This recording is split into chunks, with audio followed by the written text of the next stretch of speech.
मिश्रा अपने YouTube channel पे आपका स्वागत करता हूं। आज हम CHS एग्ज़ाम्स के लिए क्लास 9th के लिए हिंदी का सिलेबस जानेंगे और उसमें एक चैप्टर का अध्ययन भी करेंगे। हम छोटी छोटी क्लास करके सारे चैप्टर्स को बारी बारी से पढ़ेंगे। तो आइए हम हिंदी का सिलेबस जो है क्लास 9th का वो देखते हैं क्या है। कुछ चैप्टर्स हैं इसमें, जैसे अलंकार, छंद, रस, संधि, लिंग, इसमें स्त्रीलिंग पुल्लिंग आता है, समास, लेखक और उनकी रचनाएं, पर्यायवाची शब्द, अनेकार्थी शब्द, प्रत्यय उपसर्ग, उच्चारण स्थान, इसमें जैसे कि क का उच्चारण स्थान कहाँ है, अ का उच्चारण स्थान कहाँ है, ये सब चीज़ें हम जानेंगे। उसके बाद में विलोम शब्द, मुहावरे, अनेकार्थी शब्द, वाक्य और उसके प्रकार। हिंदी का जो सिलेबस है इतना ही है, इसमें से कुछ और कम ज़्यादा होगा तो आगे हम बताएंगे आपको। तो जो हिंदू विद्यालय का जो एंट्रेंस एग्जाम होता है उसमें हिंदी का सिलेबस यही है कक्षा 9 का। तो उसमें आज हम एक चैप्टर पढ़ेंगे, संधि। तो संधि में ये हालांकि लगभग कम से कम 3 दिन की क्लास होगी संधि की, तो उसमें से थोड़ा आज हम पढ़ ले रहे हैं, जो बकाया रहेगा अगले 2 क्लासों में उसे हम ख़त्म करेंगे। तो संधि का मतलब क्या होता है, संधि की परिभाषा क्या है। वैसे एग्जाम में परिभाषा तो आपसे पूछेगा नहीं, ऑब्जेक्टिव क्वेश्चंस आएंगे, तो फिर भी जानना जरूरी है। संधि का मतलब होता है 2 वर्णों का मेल। इसको आप लोग याद कर लेना, वर्णों का मेल।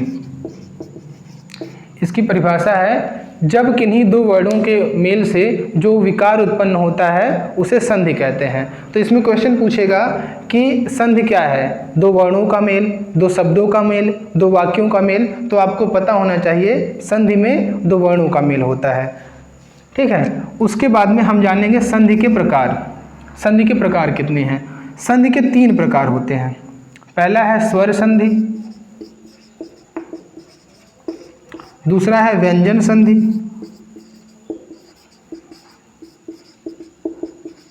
आप सभी लोग नोट करते जाएंगे, तीसरा है विसर्ग संधि।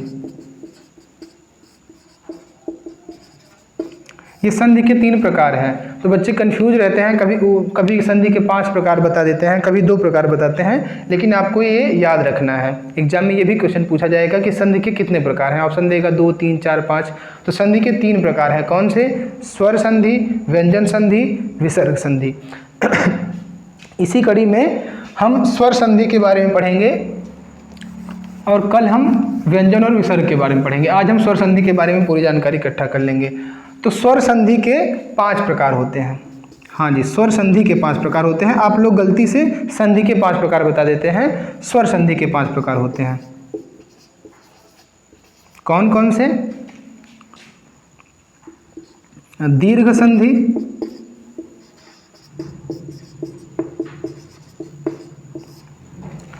गुण संधि, वृद्धि संधि,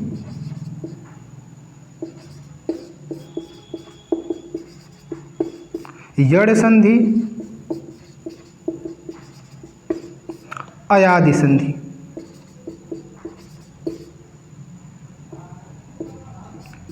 ये संधि के 5 प्रकार हैं। स्वर संधि के 5 प्रकार है। ये आपको ध्यान रखना है कि अगर पूछे स्वर संधि के कितने प्रकार हैं तो 5 प्रकार हैं, और संधि के 3 प्रकार थे। ये बहुत इंपॉर्टेंट क्वेश्चन है, आपको याद रखना है। तो इसी कड़ी में हम बारी बारी से इन 5 संधि के बारे में पढ़ेंगे। संधि में जो है यही 5 हैं, इन्हीं से अधिकतर क्वेश्चंस भी आते हैं। उसके बाद में आपका विसर्ग और व्यंजन संधि होता है, उसमें थोड़ा थोड़ा है। तो दीर्घ संधि, गुण संधि, वृद्धि संधि, यड़ संधि, अयादि संधि। अब इसको याद कैसे करें ये भी तो जरूरी है। इसका एक ट्रिक समझते हैं। दीर्घ मतलब बड़ा होता है, जो सबसे बड़ा है वो पहले है। तो दीर्घ संधि, जो दीर्घ में गुण हुआ, गुणों में वृद्धि आ गई, उसके बाद में यड़ और अयादि। याद ऐसे करेंगे, दीर्घ संधि, उसके बाद में गुण संधि, और गुणों में क्या हो गई? वृद्धि हो गई, तो वृद्धि संधि। फिर उसके बाद में यड़ संधि और अयादि संधि। ये संधि के 5 प्रकार हैं, और बारी बारी से इसको आप नोट कर लीजिएगा। मतलब होता है बड़ा, जब 2 छोटे वर्ण मिलकर बड़े वर्ण बनाए। तो जैसे आपने पढ़ा होगा वर्णमाला में, एक होता है ह्रस्व, एक होता है दीर्घ, एक होता है ह्रस्व स्वर, एक होता है दीर्घ। जैसे अ, उ, ई, ये सभी क्या है? ह्रस्व स्वर हैं। और बड़ा उ, ये सभी क्या है? दीर्घ स्वर है। ठीक, तो यही इसमें हम जानेंगे कि दीर्घ संधि में क्या होता है। एक जैसे वर्ण जब अ से अ मिले या अ से आ मिले या तो आ से आ मिले, ठीक है, ये क्या है, ह्रस्व है, ये भी ह्रस्व है। छोटा वाला ह्रस्व होता है, बड़ा वाला दीर्घ। जब ह्रस्व से ह्रस्व मिले तो भी क्या मिलेगा, दीर्घ वर्ण आएगा। ह्रस्व से दीर्घ वर्ण मिलेगा तो भी दीर्घ वर्ण आएगा, और दीर्घ से दीर्घ वर्ण मिलेगा तो भी दीर्घ वर्ण ही आएगा। इसी प्रकार ई में देख लेते हैं। जब ई से ई मिलेगा यानी ह्रस्व से ह्रस्व मिलेगा तो भी दीर्घ वर्ण आएगा। इसी प्रकार से छोटी से बड़ी मिल जाए तो भी बड़ी, और बड़ी से बड़ी मिले तो भी बड़ी। इसी प्रकार ऊ में देखते हैं हम। ऊ से ऊ मिलेगा तो बड़ा ऊ, छोटा ऊ से छोटा ऊ से बड़ा ऊ मिलेगा तो भी बड़ा ऊ, बड़ा ऊ से बड़ा ऊ मिलेगा तो भी बड़ा ऊ। यहाँ पर आपको अभी धीरे धीरे आगे पढ़ेंगे तो बातें समझ में आती जाएंगी। ये है कि जब कभी भी एक जैसे वर्ण अ से अ मिले तो भी आना है, आ से आ मिले तो भी आएगा। उसी प्रकार ई से ई मिलेगा हमेशा दीर्घ प्राप्त होगा, चाहे ह्रस्व से दीर्घ मिले या दीर्घ से दीर्घ मिले या दीर्घ से ह्रस्व मिले, हमेशा वर्ण कौन सा आएगा, दीर्घ। वैसे यहाँ पर है तो ये स्वर संधि है। इसका एग्जाम्पल देखेंगे तब जाकर आपको ये नियम भी समझ में आएगा। जैसे हम देख लेते हैं एक एग्जाम्पल, इसे मिटा दें आप लोग। या राम धन अयन, यहीं पे आपका सब कुछ क्लियर हो जाएगा। देखो यहाँ पर संधि में किससे मिलता है, जो यह है पहला पद, यह है दूसरा पद। तो मिलन किस में होता है, पहले पद का लास्ट वाला अक्षर, लास्ट वाला वर्ण, और दूसरे पद का पहला वाला वर्ण। अब आप कहेंगे ये तो क्या है, ये तो व्यंजन है। ये व्यंजन नहीं है। इस म में क्या है, म धन अ है, तो इसका अंतिम वर्ण क्या है, अ है। तो यहाँ पर क्या मिल रहा है, अ से अ मिल रहा है। देखो ये भी अ है और म में भी अ है, तो यहाँ पर अ से अ मिल रहा है तो क्या हो जाएगा, आ हो जाएगा। तो इसीलिए राम धन अयन मिलकर क्या हो जाता है, रामायण, और न का ड हो जाता है। ठीक, जैसे दूसरा देखते हैं।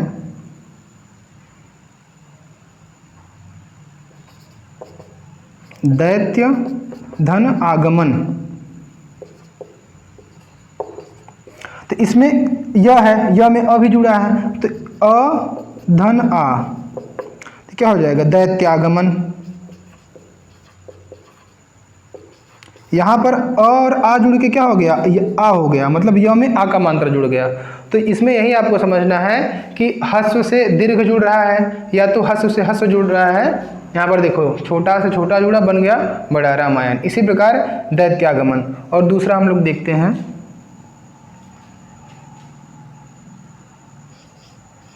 अति इंद्रिय। यहाँ पर छोटी है, यहाँ पर भी छोटी है, इसका मतलब छोटी से मिल रहा है तो क्या हो जाएगा, बड़ी हो जाएगा। तो इसका मतलब क्या हो जाएगा, अतीन्द्रिय।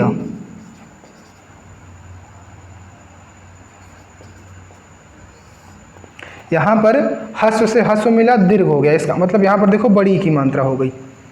तो जब कभी भी आपको एग्जाम में ऐसे पूछेगा, जैसे कोई, इसको मिटा देने, स्क्रीनशॉट ले लीजिएगा आप लोग, धन इप्सित, इप्सित, यहाँ पर कहेगा निम्न में कौन से संधि है, इसका संधि क्या होगा। तो यहाँ पर आपको ध्यान देना है, छोटी है इसमें और इसमें भी छोटी है, तो ई से ई मिल रहा है, इसका मतलब यहाँ क्या होगा, दीर्घ संधि। इसका क्या होगा, अभीप्सित, ये इसकी संधि हो गई, और ये इसका संधि विग्रह है, संधि विच्छेद। तो छोटी से छोटी मिला तो क्या हो जाएगा, बड़ी, यानी ह्रस्व से ह्रस्व मिलकर क्या हो जाएगा, दीर्घ। इसी प्रकार से ई वाला हो गया। ऊ वाला देख लेते हैं कोई, अनु धन कूल, क्या हो जाएगा,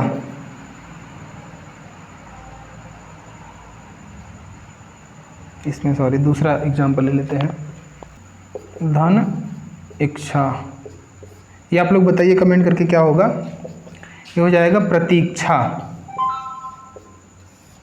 यहाँ पर छोटी थी, यहाँ पर भी छोटी थी, ये दोनों मिलकर क्या हो जाएंगी, बड़ी, यानी कि हस्व से हस्व मिलकर के क्या हो जाएगा, दीर्घ हो जाएगा।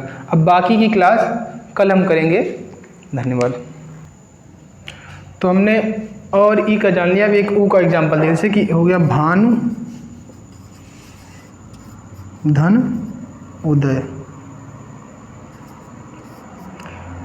यहाँ पर कौन सी संधि होगी, तो आप देख रहे हैं छोटा ऊ यानी कि हस्व ऊ है, और यहाँ पर भी हस्व ऊ है। दोनों हस्व से हस्व मिल रहे हैं तो क्या होगा, बड़ा ऊ हो जाएगा, दीर्घ हो जाएगा। तो यहाँ पर क्या हो जाएगा, भानुदय।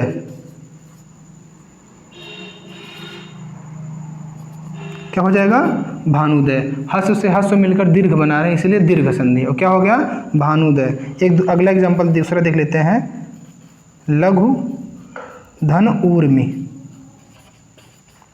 यहाँ पर देखो, यहाँ पर हस्व धन दीर्घ, लेकिन बनना क्या है, दीर्घ ही हमेशा। क्या बनेगा, दीर्घ। क्या हो जाएगा, लघूर्मी। ये आपको ध्यान रखना है, हमेशा जो लास्ट में मिल के बनेगा वो हमेशा दीर्घ ही बनेगा, चाहे हस्व से हस्व मिले, चाहे दीर्घ से दीर्घ मिले, चाहे दोनों डिफरेंट रहें, तो जो मिलेगा क्या होगा।